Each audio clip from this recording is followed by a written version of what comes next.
सुनैना की शादी मोहित के साथ हो रही थी। वहाँ पर सुनैना के माँ बाप, उसके सास ससुर और उसकी एक नटखट सी ननद पायल भी मौजूद थी। तभी पंडित जी ने कहा, अब आप दोनों फेरों के लिए खड़े हो जाइए। इतने में मोहित ने सुनैना का हाथ पकड़ा और जैसे ही दोनों खड़े होने लगे तभी अचानक सुनैना का लहंगा उसके ही पैरों के बीच में फंस गया और वो गिर गई। अरे अरे मोहित बेटा, आराम से। सुनैना तुम्हारी पत्नी बनने वाली है, इसका ख्याल रखो। अभी से इसे गिराए दे रहे हो तो आगे चलकर इसे कैसे संभालोगे? अरे माँ, ऐसी बात नहीं है। मैंने देखा कि भाभी का लहंगा उनके पैरों के नीचे फंस गया था, इसी वजह से वो गिर गई। भैया ने तो पहले ही भाभी का हाथ थाम रखा है, देखिए ना। आप लोग व्यर्थ में समय ना गवाइए, शादी का मुहूर्त निकला जा रहा है, जल्दी से फेरे पूरे कर लीजिए। जी पंडित जी। अब पंडित जी ने मंत्र पढ़ना स्टार्ट किया और दोनों के फेरे होने लगे। ओम मंगलम भगवान विष्णु मंगलम गरुड़ध्वजा मंगलम पुंडरीकाक्षाय मंगलाय तनोहरि। तभी अचानक पायल को न जाने क्या हुआ। उसने भागकर अपनी भाभी सुनैना का लहंगा पकड़कर खींच लिया, जिससे उसका लहंगा उतर गया। ये तो अच्छा हुआ कि उसने नीचे पेटीकोट पहन रखा था, वरना सबके सामने बेइज्जती हो जाती।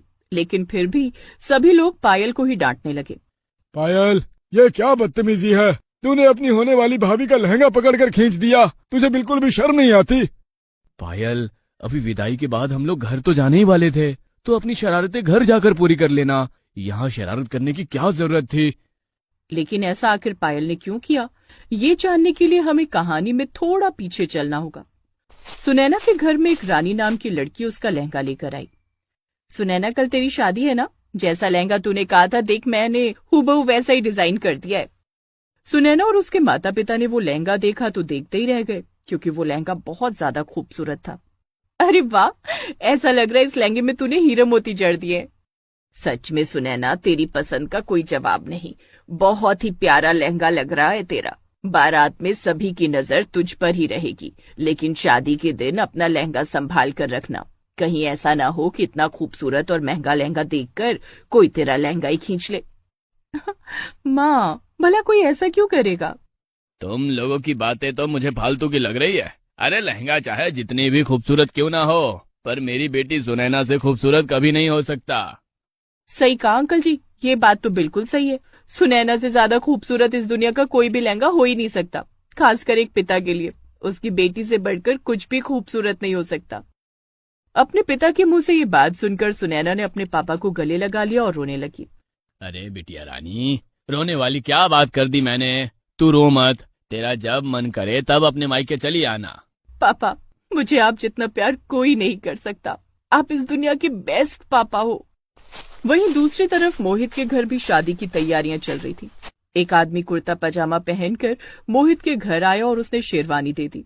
अरे मोहित भाई, ये देखो, तुमने जैसी शेरवानी कही थी मैंने बिल्कुल वैसा ही डिजाइन किया है। मोहित ने जैसे ही शेरवानी को देखा देखता ही रह गया, क्योंकि वो शेरवानी देखने में गजब की लग रही थी।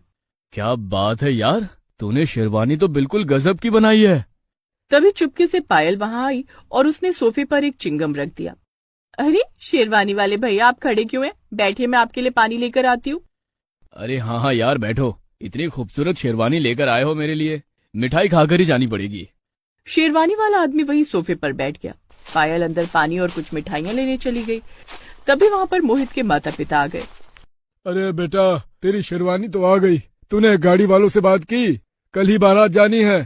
पापा बिल्कुल टेंशन मत लो, मैंने सारी तैयारी कर ली है। जो छोटा मोटा काम रह गया है वो शाम तक हो जाएगा, बिल्कुल फिक्र मत करो।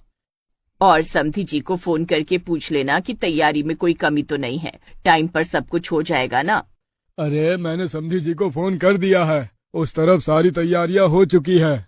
तभी वहां पर पायल शेरवानी वाले आदमी के लिए पानी और कुछ मिठाइयां लेकर आई। उसने पहले मिठाई खाई, फिर उसने पानी पिया।